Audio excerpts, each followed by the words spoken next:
V dnešní kauze dostala po rozvodu malého Filipka do péče Alexandra a její bývalý manžel se tomu nebránil. S tím, jak malý dospíval, začal jeho otec požadovat, aby s ním mohl trávit víc času.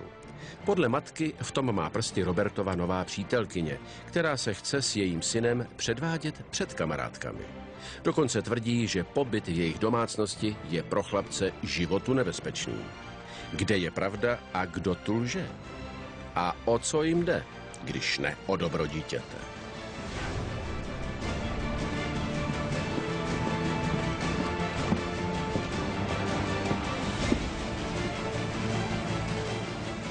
Dobrý den. Prosím, posaďte se.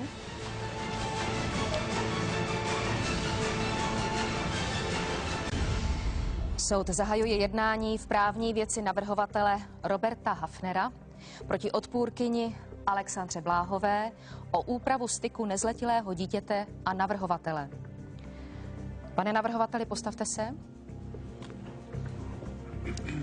Trváte na svém návrhu tak, jak byl písemně doručen soudu, nebo se od té doby něco změnilo a chcete ho nějak doplnit? Ne, nezměnilo se vůbec nic. Já na svém návrhu trvám. Filipek je můj syn, já mám právo se s ním vidět a hlavně chci se s ním vidět. Tak. Děkuji, můžete se posadit. 48letý Robert pracuje jako hudební producent. Po rozvodu mu rozhodnutí soudu nevadilo, ale poté, co si našel přítelkyni, chce být se synem častěji.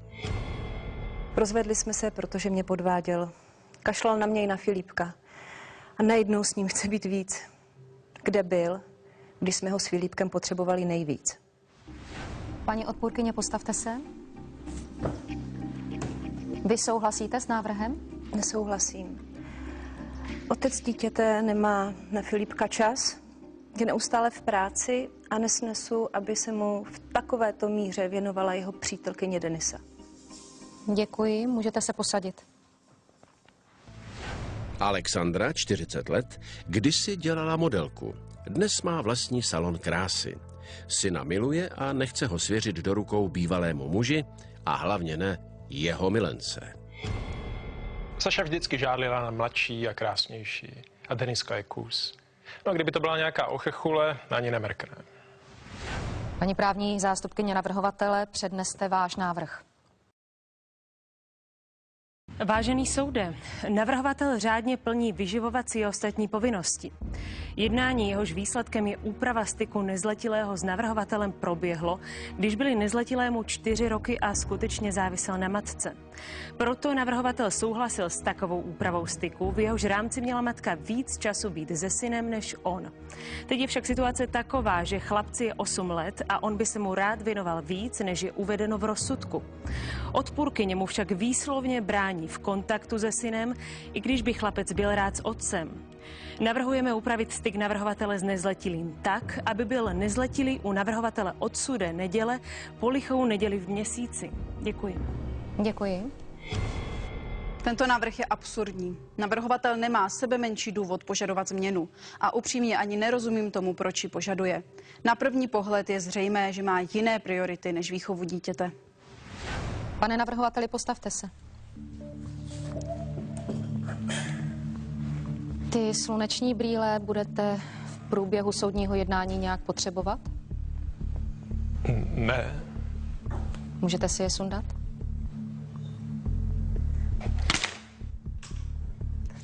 Pane navrhovateli, postavte se a vyjádřete se osobně k návrhu.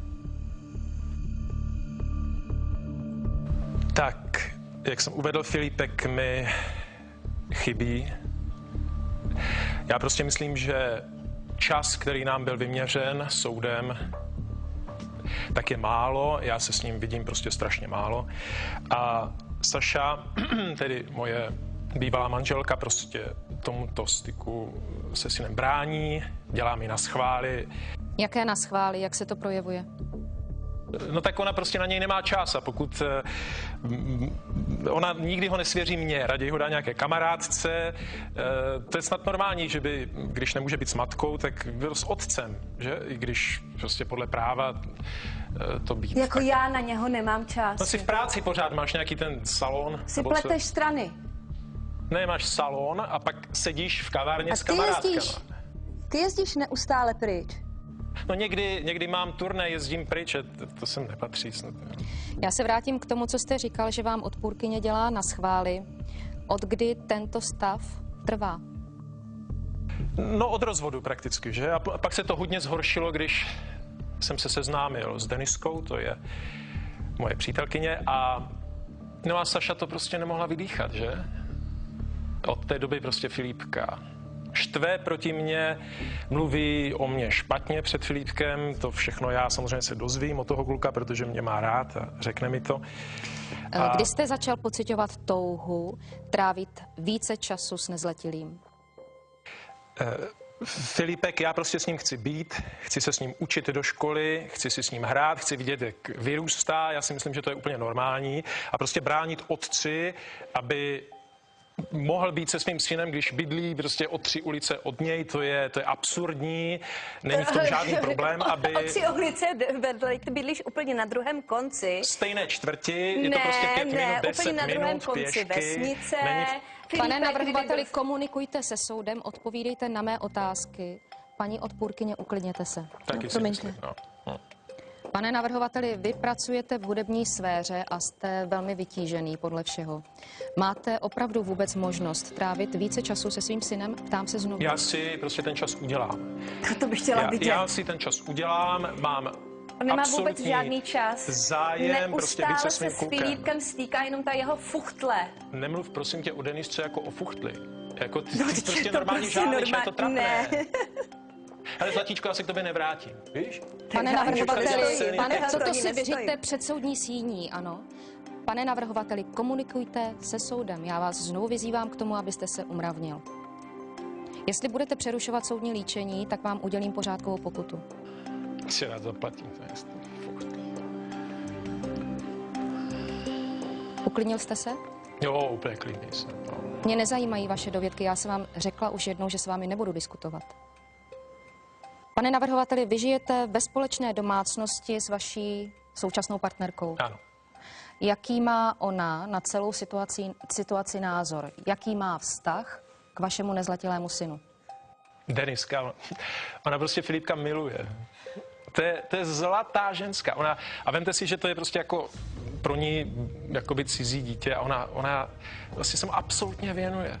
A když má volno, je s Filipkem, prostě chodí spolu někam na procházku, ona pořád mi něco kupuje. Já jí říkám, prosím tě, Denisko, nedělej to, teď já tomu klukovi všechno koupím. Já nevím. Ona se totiž plete s plišákem, víte, paní soudkyně.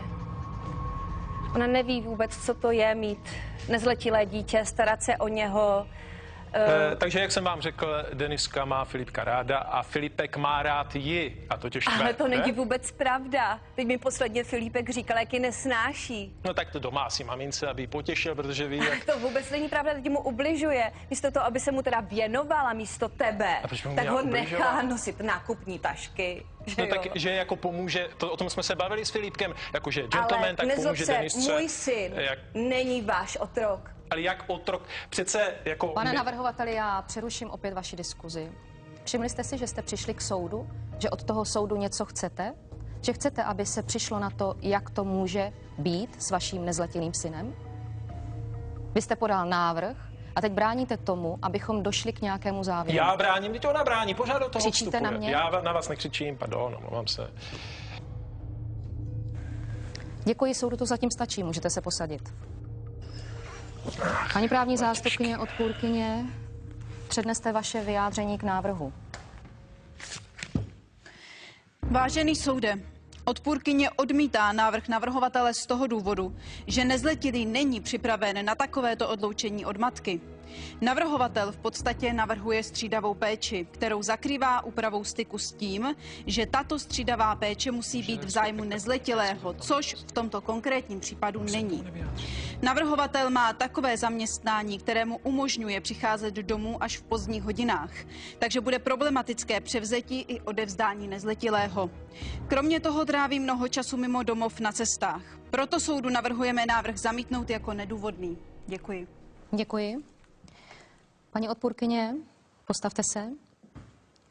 A teď vás žádám, abyste se vyjádřila k návrhu, pokud možno v klidu.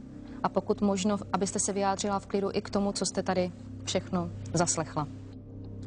Vážený soude, tato situace mi připadá naprosto absurdní. Otec dítěte se v našem společném domově téměř nevyskytoval. Celou Protože jsem dobu... byl v práci, že? Nosil jsem penízky domů. Cinky, cinky. To se ti líbilo asi, že? Peníze a majetek jsou když se jedna mohla věc ukazovat v médiích, to se ti taky líbilo, že? Když jste mu dělali tamhle rozhovory. Je druhá věc. Řekněte taky něco, Nechala jsem tě mluvit, mohl by si teďka nechat Já vás mluvit přeruším mě. oba. Paní právní zástupkyně navrhovatele, můžete poučit mandanta, jak se chovat u soudu? Děkuji, pokračujte. Děkuji. Takže na Roberta se prostě nedá vůbec spolehnout. Neustále je v práci a když jsme spolu žili, tak kolikrát přijel i o 3 dny později a nedal mi vůbec vědět, ani nezavolal, vůbec ho nezajímalo. Paní odpůrkyně, navrhovatel tvrdí, že bráníte ve styku s nezletilým. Je to tak? Samozřejmě není pravda. A kdo mu sebral mobil? Kdo mu sebral mobil? My se Řekni tady mi to. bavíme o Filipkovi a ne o mobilu. A Komunikujte že se mu mnou, paní SMS-kovat, napsat odpůrkyně. klukovi Pane zprávu. navrhovateli, já vám uděluji pořádkovou pokutu ve výši 5 000 korun. Žádný dovětek. Paní odpůrkyně, položím vám další otázku. Pokuste se na ně odpovědět v klidu. Jaký je podle vás navrhovatel otec? Myslím, že Robert není špatný člověk, ale Filipkovi prostě se nevěnuje a nikdy se nevěnoval a nemůžete navázat v 8 letech, že se teďka rozhodnete, že budete úžasný otec a tam není kontext. Samozřejmě za to může ta jeho práce, ano, je hudební manažer, neustále jezdí s muzikantama na různé turné, věnuje se své práci, vydělává peníze, zajišťuje ho, ale tam není navázaný... Z vašeho pohledu je tedy nějak nezodpovědný? Dá se to takhle říct? Děkuju. Já bych řekla, že víc než nezodpovědný. Já se na něho vůbec nemůžu spolehnout, ale vůbec v ničem. Se na něčem domluvíme, ona to okamžitě zapomene. Přijíždí, když jsme spolu žili, tak přijížděl i o několik hodin, dnů později. Vůbec se o nás nezajímal, nezavolal, když jsme byli nemocní. Na to se chci zeptat, jak by podle vás vypadala situace, pokud by váš syn onemocněl a byl by zrovna s navrhovatelem? Abych opravdu řekla, si to vůbec ani nechci představovat, ale v poslední době párkrát Filipek byl nemocný a já jsem teda... Podle vás není schopen se postarat, když syn bude nemocný, měl by rýmu, teplotu? Ne, víte, vážený soude, náš syn trpí cukrovkou. Kdykoliv je Filipek nemocný, tak mu ani nezavolá. Leží doma v horečkách a nezvedne ani ten telefon, který mu teda dal a nezeptá se ho, jak mu je, jak se má. Jak to bylo během vašeho manželství? Jak jste měli rozdělenou péči? Já jsem byla pořád doma s Filipkem a Já jsem vydělával peníze, že? No. A to jsme zase u toho prostě nikdy nezavolali. Začala se projevovat ta jeho nemoc. Vlastně ho to vůbec nezajímalo a jezdil si na turné s muzikantama. Já nemůžu zrušit turné, a když mám naplánované turné tak zase s jinýma muzikantama. Prostě a pochybuji, že tam vždycky byli jenom muzikanti. Navrhovatel žije ve společné domácnosti se svou současnou partnerkou. Vy se s ní znáte osobně? Ano. Ano, několikrát jsme se viděli. Vlastně o ní nemůžu říct vůbec nic pozitivního. To prostě normální, primitivní čůza. Promiňte mi ten výraz, ale je to tak. Já vás požádám, abyste se vyjádřila nějak slušně. Vy Vy se tedy nedomníváte, že by byli schopni se společně o vašeho syna nějak pěkně postarat? Jsem přesvědčená, že ne, protože Filipek neustále od ní chodí hladový, zanedbaný a když to není tak, tak zase pro něho přijede třeba o 2 hodiny později. Jediné, co s ním dělají, tak je to, že se fotí do různých časopisů, Dům a zahrada a podobně. A to tě štve, že tam nejsi s náma, že? Ano. Krásná rodinečka naše. To ti vadí, že? Vy žijete sama se synem? Ano, žiju sama se A synem. jak zvládáte péči?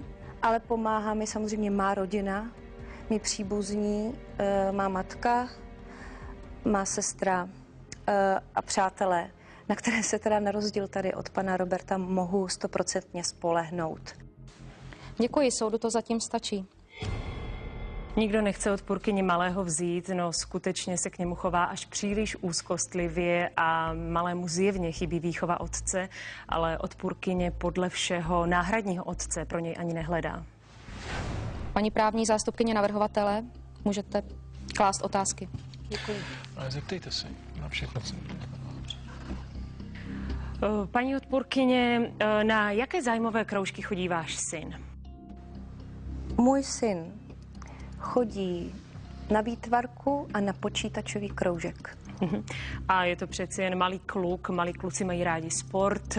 Nezajímají ho nějaké sporty? Já myslím, že se hýbe dostatečně.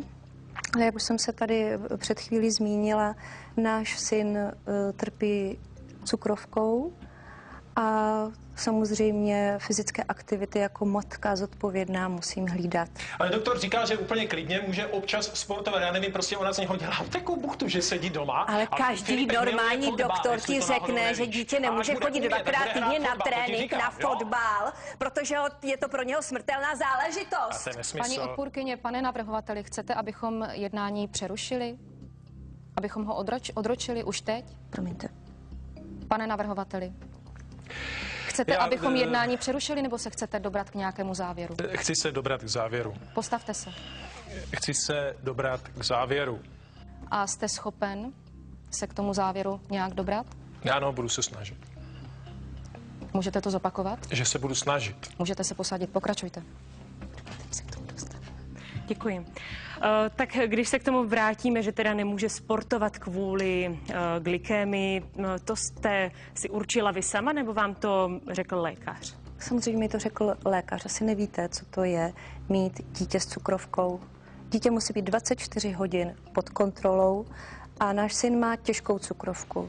No právě, že vím, paní odpůrkyně, protože jsem se informovala jsem se u lékaře a on mu naopak pohybovou aktivitu doporučil, samozřejmě umírněnou v rámci té nemoci. Takže samozřejmě, proč mu to nedovolujete? Ano, to v přiměřené míře, ale 2krát týdenní trénink. A tak by chodil jednou, teď oni mají taky kroužek fotbalu jako ve škole. Mohl by klidně chodit jenom na ten fotbalový kroužek, nemusí chodit do školy chodil na fotbalový trénink. trénink? Ale ne, prosím tě, to mají sportovní. No a to je přesně ono, to je ta jeho nezodpovědnost, že to je tak pořád dokola. Já mu nemůžu vysvětlit, že když Paní odpůrkyně, můžete se bavit se mnou, děkuji. Nemůže být náhodou ten důvod, že vy nemáte ráda sport a právě proto zakazujete svému synovi sportovat, i když víte, že potom touží.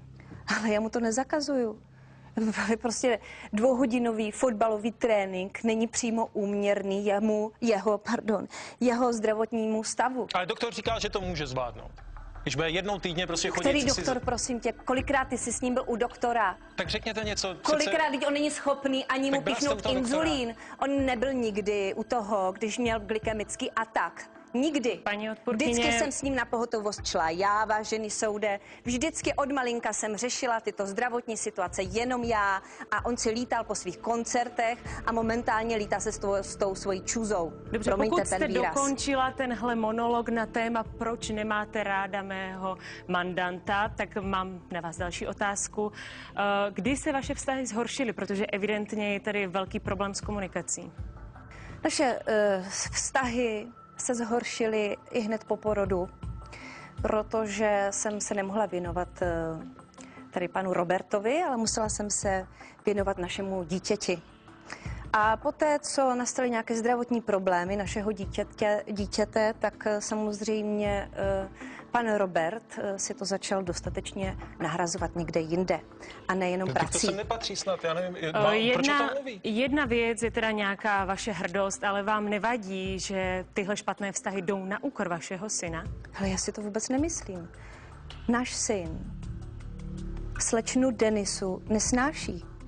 Zrovna mi to včera říkal. A nemůže být náhodou ten důvod, že vy nesnášíte slečnu Denisu, že vy žárlíte na přítelkyni mého mandanta? No přesně, takhle to je, ty žárlíš, Podívejte se, kdyby Robert třeba žil s nějakou antilopou nebo žirafou, je to úplně jedno. Ale ano, to mi je teda ale úplně jedno. On je prostě primitivní kráva, která se nemůže o Filipka postarat. Ona mu nepomůže, ona mu neuvaří. Jediné, co je schopná dělat, tak když kouří, jakože ona neustále kouří a je nezodpovědná a lítá po různých obchodních centrech a nahání různé modní značky a co má a co nemá, tak když je tady v tom Eifru, tak mu do toho jídla, které mu koupila nějaký ty hranolky, tak mu nasype ten popel z těch cigaret, že jo. Denis je prostě mladá a krásná a to ty nejsi, že? Paní odpůrkyně, to, jak se tady To se s tebou fakt nebudu bavit. Paní odpůrkyně, to, jak se tady vyjadřujete na adresu přítelkyně mého mandanta, svědčí i o vaší úrovni, to je jedna věc. Druhá věc je ta, že má u navrhovatele velký komfort, má tam velký vlastní pokoj, na rozdíl od vašeho malého bytu. A další věc je, že tam pořád s někým je a nemusí ho hlídat kamarádky, jako je to například u vás doma. Víte, ono je to o těch osobních lidských hodnotách. Já nepotřebuji mít velký dům, já nepotřebuji mít peníze, ale já potřebuji mít syna, o kterého vím, že se dobře starám a že můj syn je v pořádku. A věřím tomu. A jsem o tom vlastně přesvědčená, že teda náš syn je se mnou raději, než tady s otcem. Paní odpůrkyně, jediné, co vám řeknu, je to, že stejně tak, jako chce být váš syn s vámi, tak chce být i se svým otcem. A stejně tak, jako vy chcete, aby byl váš syn s vámi, tak chce otec, aby byl se svým synem. Nechte mě, prosím vás, domluvit, ale vás bohužel ovládá žárlivost. A ta žárlivost brání tomu, aby byl váš syn se svým otcem. Děkuji, vážený soude, nemám víc otázek. Děkuji. Paní právní zástupkyně, odpůrkyně, můžete klást své mandantce otázky. Paní odpůrkyně, kdy jste naposledy byla se synem na pohotovosti? Jestli si dobře vzpomínám, tak to není ani 2 týdny. A z jakého důvodu jste šli na pohotovost? Tentokrát to bylo asi kvůli zubu, ne asi, ale určitě. Vrátil se od tatínka s napuchlou tváří, měl zánět okostnice, zubu a promiňte, se musím napít. V pořádku, určitě se napijte. Já se vás tedy zeptám, vy jste zmínila, že byl u otce. Proč s ním navrhovatel nešel k doktorovi sám, když už se mu ten zub zanítil? To je přesně ta nezodpovědnost. Filipek už v pátek, když přišel k otci, tak si stěžoval, že ho bolí zub. Ale tatínek ho přesvědčoval, že to přece vůbec nic není. Že to je normální, že všechny nás bolí zuby a že přece je chlap a že to musí vydržet. A stává se ty jsi to... prostě moc úzkostlivá. No tak dobře, tak teď měl zanícenou okostnici nebo co, ale tak... Bolil tě někdy zub? Ale 100krát. To bych chtěla vidět. Stává se to často, že navrhovatel takto podceňuje péči o syna? Ano, bohužel stává. Už máme za sebou popáleninu a dokonce jednou si Filipek vyvrtl kotník a tatínek ho začal přesvědčovat, že to nic není, že jenom špatně stoupl. Tedy pobyt v prostředí u navrhovatele je pro chlapce někdy i zdravý, nebezpečný. To určitě. Děkuji, nemám další otázky. Děkuji. Paní právní zástupkyně, odpůrkyně, můžete klást otázky navrhovateli, vy se posaďte. Pane navrhovateli, mohu vás poprosit? Řekněte mi reálně, kolik času trávíte denně doma? No tak to je různé. Já prostě mám volnou pracovní dobu, ale snažím se být jako doma co nejvíc. To je v pořádku, snaha se cení, ale nejste vy jako hudební manažer několika skupin zcela časově vytížen? Já nevím, já už jsem to asi tady řekl. Já prostě mám volnou pracovní dobu a pokud chci být doma, tak jsem doma. Můžu si ten čas upravit. Jsem manažerem několika hudebních skupin. A proč to nedělal? Proč to v tom manželství nedělal? Protože když byl Filipek malý, potřebovali jsme prachy, tak jsem prostě honil prachy. To jsou ty hodnoty vážné soudy, no? A chápal jsem, že prostě malé dítě musí být s matkou, proto jsem nedělal problémy u rozvodu. Ale teď prostě Filipek dorůstá, já chci si udělat čas na něj a udělám si ho, prostě budu s Filipkem. Pane navrhovateli, tady se několikrát zmínil i ten fakt, že vy trávíte velmi mnoho času i mimo domov. Na cestách, mimo republiku, kvůli koncertům. No tak ano, tak ale to není prostě den ze dne, no tak někdy jedeme na koncert s kapelou. No, Někdy. A to byste nebral jako překážku například? no tak byl s náma Filipek, když to není problém, byl v pěkném chlapském prostředí, tak co? Vy se skutečně domníváte, že pro nezletilého chlapce je naprosto normální a přijatelné prostředí tahat ho po turné s rockovými kapelami? Ano, tak do hospody by nechodil, to je jasné. No tak to je snad samozřejmé. Ale jako uvědomujete si vůbec, že nezletilý chlapec 8letý potřebuje mít svůj režim? A tahání ho po turné, pozdní ukládání do postele opravdu chlapci nebude svědčit. Uvědomujete si to? A co škola? Tak pokud by to kolidovalo se školou, no tak bude doma s Deniskou, to není problém. No jedině přes moji mrtvolu. Pane navrhovateli, a co dovolené? Jak si to představujete uspůsobit s vaším časovým plánem, když má být chlapec u vás? No tak jezdil by s náma na dovolenou, to je jasné, ne? To je jasné.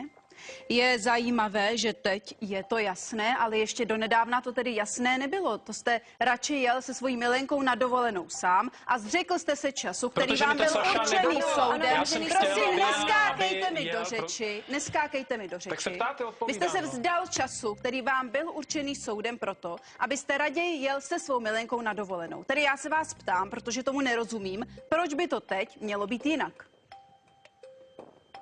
Přesvědčte mě o tom, proč by teď to mělo být jinak z vaší strany. Saša mi bránila vzít kluka na dovolenou, ale teď, protože žádám o to, abych s ním mohl být víc, tak bychom samozřejmě plánovali společné dovolené, to je, já myslím, že to je jasné. Pane navrhovateli, řekněte mi upřímně, víte, co obnáší péče o nezletilého s glykemií? Uvědomujete si, že potřebuje neustálou péči? Neustálou pozornost, musíte s tím chlapcem být 24 hodin denně. Uvědomujete si to? No jasně, že si to uvědomuje, je to můj kluk, ne? Tak si to uvědomuju. To je fakt, ale vy jste se mu řádně nevěnoval ani v době trvání manželství. Neměl jste na něj čas. Ale to není, prostě Tak jsem proč chodil do práce, takový vydělával jsem zájem? peníze, byl malý, tak byl s matkou. No, to je pochopitelné. Malý potřebuje matku, teď je větší, potřebuje tátu. A to je jediný důvod, tedy proč vy máte o chlapci A takový připadá zájem? vám to málo? Víte co, pane navrhovateli, já vám to řeknu takhle. Chtít je pěkné, ale to nestačí. A já si myslím, že vy nemáte čas, ani prostředky, ani podmínky k tomu, abyste se Jako chlapci finanční věnoval prostředky jste více, myslela. než jste se mu věnoval doposud. Děkuji, z mé strany je to vše. Jo. Děkuji. Jednání pokračuje v dokazování výslechem svědků. Soud předvolává Janu Bláhovou.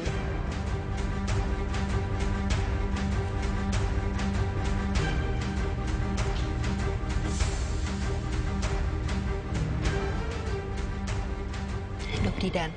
Dobrý den. Paní svědkyně, v jakém vztahu jste k účastníkům jednání? Já jsem Sašina sestra a třídní učitelka Filipka. A přicházíte kromě nezletilého také do styku s navrhovatelem a odpůrkyní? Ano, samozřejmě se sestrou se setkáváme při rodinných oslavách a s Robem, když vyzvedává malého v pátek na víkend, takže se vídáme celkem pravidelně. Dokážete tedy posoudit, jací jsou rodiče? Určitě.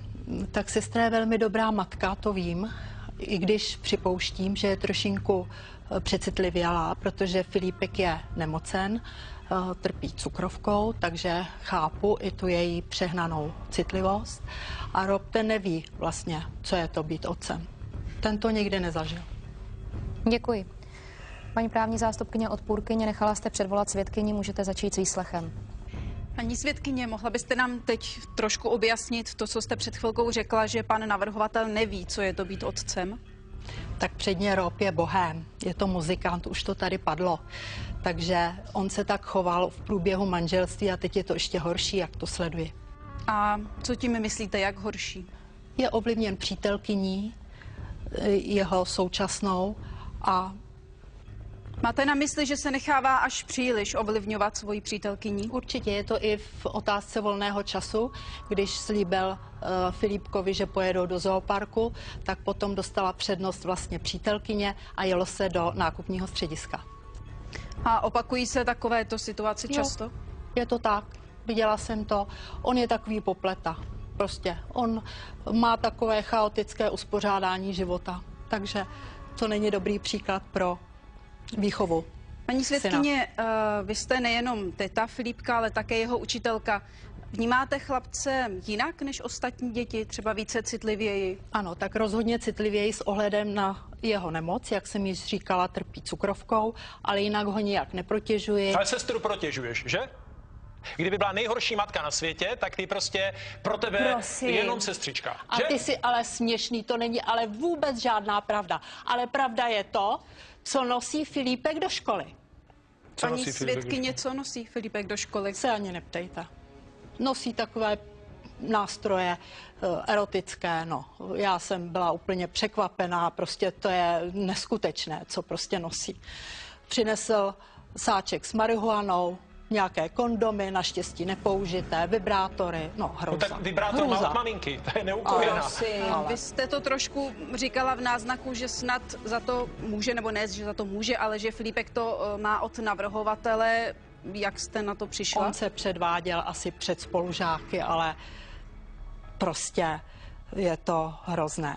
Ale odkud víte, že to má od navrhovatele, že si bere ty on mě to říkal, že to vzal u otce a potom, když přespal u maminky, tak samozřejmě ty předměty vzal do školy a předváděl se před spolužáky. To jsem jako přesně viděla. A já jsem se ho i potom na to ptala, kde to vzal, takže vím přesně, že to bylo v rodině otce. Tedy, když bych to shrnula, máte dojem, že prostředí u navrhovatele nemá na chlapce dobrý vliv. No, je to vhodné, aby nosil takovéto věci do školy 8leté dítě? Je to vhodné pro jeho zdravou výchovu a vývoj? Samozřejmě, že není. Já vám děkuji a nemám další otázky. Ano. Děkuji. Paní právní zástupkyně navrhovatele, můžete klást svědkyni otázky. Děkuji. Paní svědkyně, vy máte očividně vůči navrhovateli negativní postoj. Je zatím jenom to, že jste sestra jeho bývalé manželky? Nemám za prvé ani negativní postoj a ani negativní postoj vůči bývalému manželovi. Snažím se objektivně vypovídat ve prospěch Filipka. Takže není pravda, že jste měla s navrhovatelem poměr? Prosím vás, to tady nevytahujte. Na to nebudu odpovídat. A proč ne? Paní svědkyně, vy jste mi povinna odpovědět na tuhle otázku. A navíc je úplně zbytečné zapírat to, protože se tenhle poměr propíral u rozvodového řízení. Ano, udělala jsem chybu, do dneska toho lituju, ale to nemá nic společného s tím, co tady řešíme. No, má to společné to, že to zjevně souvisí s vaším postojem a vy máte kvůli tomu negativní postoj vůči navrhovateli. Nemám negativní postoj. Má ráda. Nemám negativní postoj. Dobře, takže jak víte, já nemám dobrý vztah k sestře. Vzhledem k té události, co se stala. Takže nemůžu mít ani dobrý vztah k sestře. Ale od začátku tady zdůrazňuji, že jsem tady ve prospěch Filipa. Takže z vaší výpovědi nějak nesouvisí to, že jste sestra navrhovatelky a vypovídáte v její prospěch, i když se ty výpovědi nezakládají na pravdě. Jakou výpověď teďka myslíte, která se nezakládá na pravdě? To, co jste tady říkala předtím, já se jenom ptám. Takže to nesouvisí s tím postojem. Ne? No nesouvisí to, co jste mě teďka tady řekla. To si myslím, že jste vytáhli účelově, ale vůbec to nesouvisí s danou záležitostí, kterou tady řešíme. Jde o Filipa. Já si myslím, že vy jste do toho až příliš osobně zaangažovaná, než aby se dala tahle vaše výpověď. Ale teď je to směšné. Myslíte, že my můžeme mít dobrý vztah se sestrou, když se stala tahle ta záležitost, která se stala? Ona by pro mě nešla svědčit a já pro ní nikdy taky ne, ale já to řeším jenom kvůli Filipovi. Stejně trvám na tom, že si myslím, že jste do toho příliš citově zaangažovaná. Děkuji, nemám víc otázek. Děkuji. Paní svědkyně, můžete se posadit. Děkuji. Soud předvolává svědkyni Denisu Minžákovou.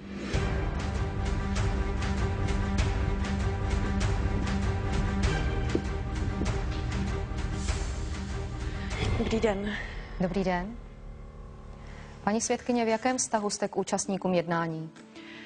Jsem Robertova přítelkyně a budoucí manželka. Je to moje dobrá vůle, že se starám o dítě svého přítele. Dělám to k němu z lásky. A ta kráva, ať mi dá pokoj. Plánujete s navrhovatelem svatbu? Samozřejmě. Robert je se mnou konečně šťastný. A Filipka miluju a svatba bude jenom potvrzení, že máme dokonalou a šťastnou rodinu. Znáte se osobně i s odpůrkyní? Znám. Paní Alexandra je mnou posedla. Myslím si, že by se měla jít nechat léčit. No to snad... Paní právní zástupkyně navrhovatele, nechala jste předvolat svědkyni. Můžete začít s výslechem. Paní svědkyně, vy jste řekla, že paní odpůrkyně je vámi posedlá. Můžete nám popsat, jak se tahle posedlost projevuje? Nedá mi pokoj. Pořád mi sleduje, pomlouvá mě a řeší. Háže mi klacky pod nohy. Ale já vůbec nevím, proč to dělá. Je s Robertem dávno rozvedená. To lež. A jak dlouho se s odpůrkyní znáte? Známe se asi 3 roky. To je taky A lež. jak dlouho trvá váš vztah s navrhovatelem? 2 roky. Teď se znáte 5 let. Známe Od té se doby, 2 co jste byli roky. v tom Karibiku přece. Na té sexuální dovolené s čertem.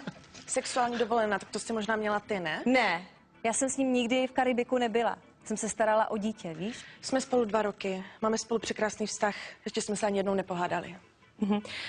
Pojďme se věnovat nezletilému Filipovi. Jaký máte s ním vztah vy? Já mám s ním výborný vztah. Já ho beru, jako kdyby byl můj vlastní syn. Vždycky, když od nás odchází a vrací se zpátky k ní, tak brečím. Jsem mu mnohemkrát lepší matkou, než je ona. A zkuste nám nějak popsat, jak to vypadá u vás doma, když tam máte nezletilého Filipa. No, vždycky, když si povídáme, nebo si s ním hraju, taky jsem se s ním začala počítat. Se strašně zlepšil v matematice teď. Asi ty nemůžeš ten počítání do 5. Umím. Od té doby, co s ním počítám, tak má 1. Do té doby měl 3. Sašo, moc dobře to víš. To není pravda.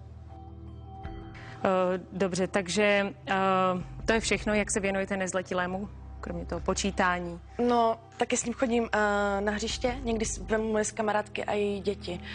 A jinak, kdysi to bylo tak, že jsem chodila do obchodu a nakupovala jsem věci pro sebe. Ale teď vím vždycky, že přijde k nám Filip, tak mu koupím nějakou hračku. A on má neskutečnou radost. A máte pocit, že je nezletilý u vás spokojený? Je, určitě je. Nikdy se nestěžoval.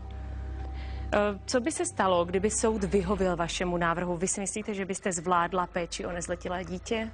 Já bych byla strašně ráda, protože tohle je můj sen a moje přání. Prostě být s Robertem a mít tam Filipka. No jedině přes moji mrtvolu.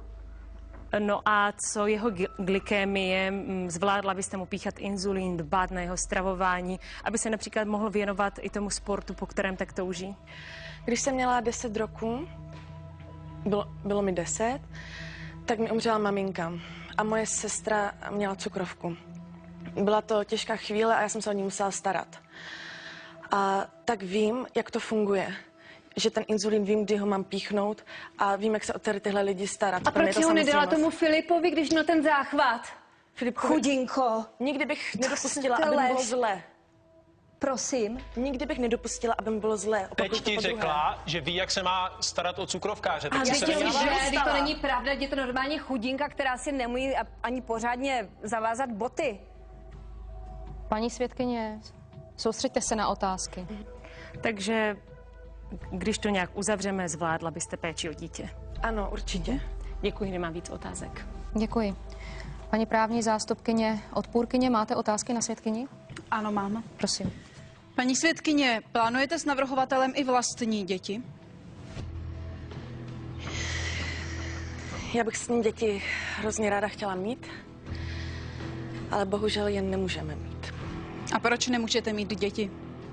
Není důvodem to, že jste interrupci postoupila tolikrát, že jste se tím stala neplodnou? Námitka, vážený soude, tohle s případem nějak nesouvisí. Vaši námitku akceptuji, toto opravdu není meritem věci. A to vysvětluje, proč já jí říkám fuchtle. Děkuji. To je přesně ono. Pokračujte. Nazývám věci pravým jménem. Ty jsi normální fuchtle. A ty jsi proč? sprostá. Já nejsem sprostá, jsem jenom- nazývám věci pravým jménem. Pardon. Paní svědkyně, prezentujete se ráda v médiích? Ne, samozřejmě, že ne. Na co Neříkejte. narážíte, prosím? A proč jste si teda dala takovou práci a neúnavně jste kontaktovala celou řadu časopisů jenom proto, aby vás nafotili s Filipem? Tak to... Evidentně proto, že je to syn velmi známého hudebního producenta. Ano, Robert je známý producent, ale já jsem nikoho nekontaktovala. Nestojím o to, aby mě fotili do časopisu. Jestli si nás fotí, tak asi chtějí si nás fotit. To jistě, ale ozvali se sami, prosím vás, to já snad něco vím, ne? Mně jde jenom o rodinný život. A proč by tobě zrovna volali, prosím tě? Ale... Když ty jsi byla v časopisech, tak jsi byla moc šťastná, teď jí to závidíš No, ale to je normálně. přece úplně něco jiného, to byla moje profese. Já jsem byla úspěšná modelka na rozdíl tady od té fuchtle. Úspěšná modelka, já jsem nepotřebovala někomu volat nebo někomu skákat do postele. Oni mi volali, ale já nechápu, proč zrovna oni by volali vám. Úspěšná, a proto jsi skončila jako kosmetička? S Filipem, s mým synem. Pokračovat? Ano, děkuji. Paní svědkyně, já mám jiné informace. Nicméně pojďme dál. Když tak tvrdíte, že máte Filipka tak ráda s ním trávíte čas, řekněte mi, proč vám několikrát utekl?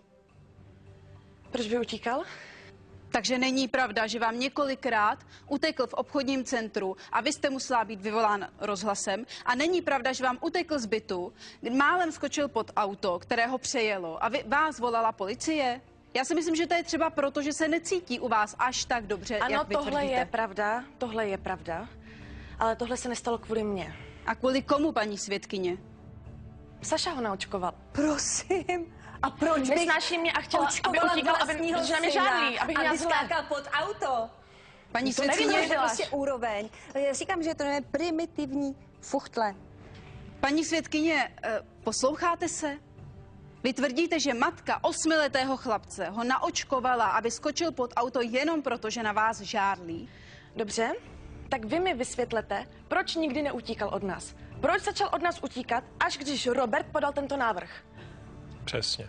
Vždycky bylo všechno v pořádku. A teď začal najednou z ničeho nic utíkat. Já vám říkám, to má prsty tahle ženská. Takže zřejmě má moje mandantka prsty i v tom, že si u vás Filipek popálil prsty, protože vy jste si ho nevšímala a on se popálil o žehličku na vlasy, kterou vy jste nechala v jeho dosahu zapnutou. Tak tohle se může stát. Je to 8leté dítě, které prostě neposedí a furt někde běhá. Já ho nemůžu hlídat úplně non-stop, ale já vám říkám, že jsem schopná mu věnovat mnohem víc než ona. Zajímavé je, že navzdory tomu se takovéto nehody u mojí mandantky nestávají. Jenom pouze, když je u vás. Nemám další otázky. Děkuji. Paní svědkyně, můžete se posadit. Děkuji. Před soud předstoupí Laura Hafnerová.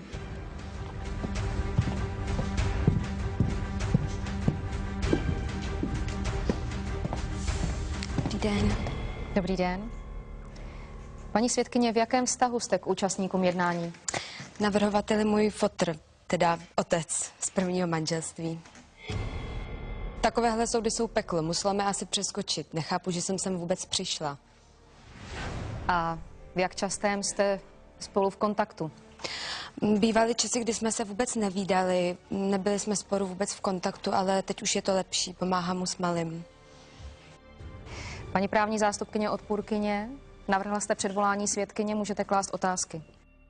Paní svědkyně, jak se stalo, že jste začala pomáhat navrhovateli s výchovou nezletilého, nebo možná ne s výchovou, ale alespoň se staráním se o něj?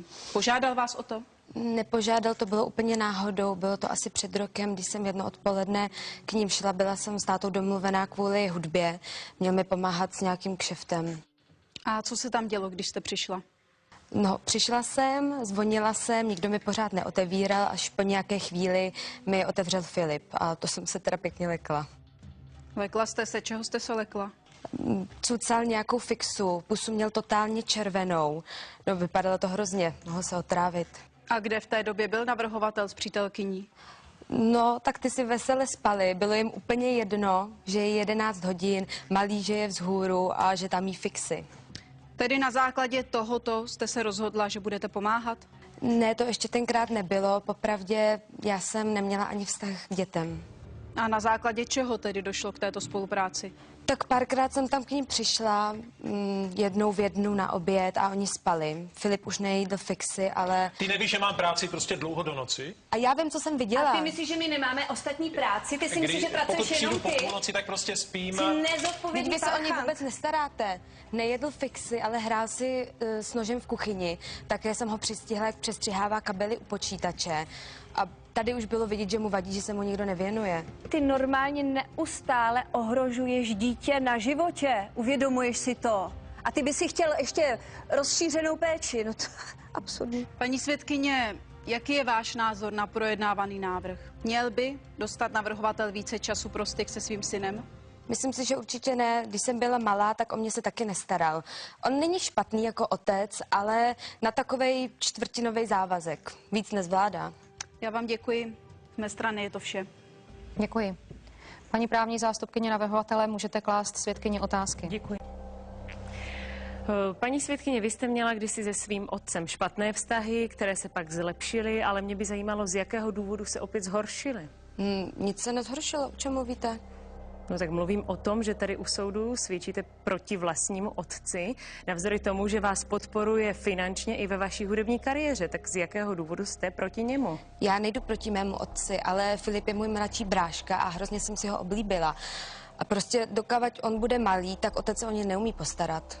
Dobře, a není náhodou ten důvod, že jste se nějak zblížila s odpůrkyní, že vám tady slíbila něco? Děláte si srandu, já Sašu přímo nesnáším. Nemám jí ráda, nikdy jsem jí ráda neměla. Já si s ní nemám co říct, ale o Filipa se umí postarat. A o to jde. Takže vy tohle všechno děláte jenom kvůli Filipovi, ano? Dělala jsem to, protože jsem chtěla a hlavně jsem se nemohla koukat, jak na něj kašlou s tou jeho Pepinou. A takže to děláte nezištně? Ano. Takže vám navrhovatel za to nedával nějakou finanční odměnu? OK, dával mi nějaké drobné, ale bylo to hlavně kvůli tomu, abych malému mohla něco koupit, když už jsem se o něj starala. Jo, jasně, 3000, hlavně, že nemůže jít do reklamy, že jo, že já jsem zlatokopka. Ano, ty 3000 za 2 dny za hlídání. Ty se o dítě ale neumíš postarat. 3000, to vám přijdou teda nějaké drobné? Dobře, dával mi 3000, ale tady aspoň vidíte, jak se mu věnuje, když je schopen vyplácnout z kapsy tolik peněz. Hlavně, aby se někdo o něj postaral místo něj. No, vy jste řekla dával, to znamená, že vám ty peníze už zřejmě nedává a nebude to náhodou ten důvod, proč se na něj zlobíte, že už vás finančně nepodporuje? Nedává, protože zatím má prsty určitě zase ona. Yes. No a vám nedošlo, že se například chce o svého syna starat víc? Chce s ním trávit víc času, proto ho už nehlídáte? Otec je takový, že má své děti rád, když s nima nemusí trávit tolik času. Vím o tom své, když jsem byla malá. Nestaral se o mě vůbec a viděla jsem ho párkrát do týdne. Furt se někde flákal. A vám nedošlo, že se lidé také mění, že například se mu časem změnily nějaké priority a vy se teď na něj zlobíte, protože vám zarazil přísun peněz? To určitě ne, já už půl roku vydělávám, pracuju a prostě mi jde jenom o to, aby Filip neskončil stejně jako já, že jsem utíkala z domova, od 16 chlastala a protože se mi rodiče nevěnovali. Je vám to jasné? Paní svědkyně, já nemám víc otázek, ale myslím, že navrhovatel časem dospěl a má jiné priority. Děkuji. Děkuji. Váš výslech skončil, paní svědkyně, můžete se posadit nebo můžete odejít. Děkuji, musím si něco zařídit. Naschledanou.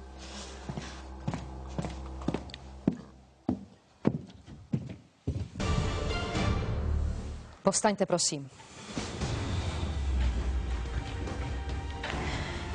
Soud jménem České republiky vyhlašuje rozsudek, který se opírá o zprávu kolizní opatrovnice. Ve věci navrhovatele Roberta Hafnera a odpůrkyně Alexandry Bláhové o úpravu styku nezletilého Filipa Hafnera a navrhovatele zamítá v celém rozsahu. Žádný z účastníků jednání nemá právo na náhradu soudních výdajů. Soud skončil. Můžete odejít. Po jednání byl Robert Hafner uražen, že soud nevyhověl jeho návrhu. Své rozčarování začal dávat všemožně najevo. Dokonce odpůrkyni vyhrožoval, že to zveřejní v médiích. Nakonec však zjistil, že už nemá co zveřejňovat a přestal dělat scény. Jeho přítelkyně Denisa mu stále častěji vyčítala, že nedělá nic proto, aby byla šťastná a že ji stále zanedbává. Koupil jí tedy 2 čivavy a aspoň na čas byl pokoj. Saša si našla partnera, s kterým momentálně čeká dítě, ale Filipkovi se stále naplno věnuje. Denisa Minžáková se s ním ale už nemůže předvádět před svými kamarádkami. Filipkovy návštěvy jsou jí stále méně po chuti. Filipovi se podařilo přemluvit matku, aby mu dovolila hrát fotbal, a tak se raději věnuje svému koníčku, než aby trávil čas s otcem.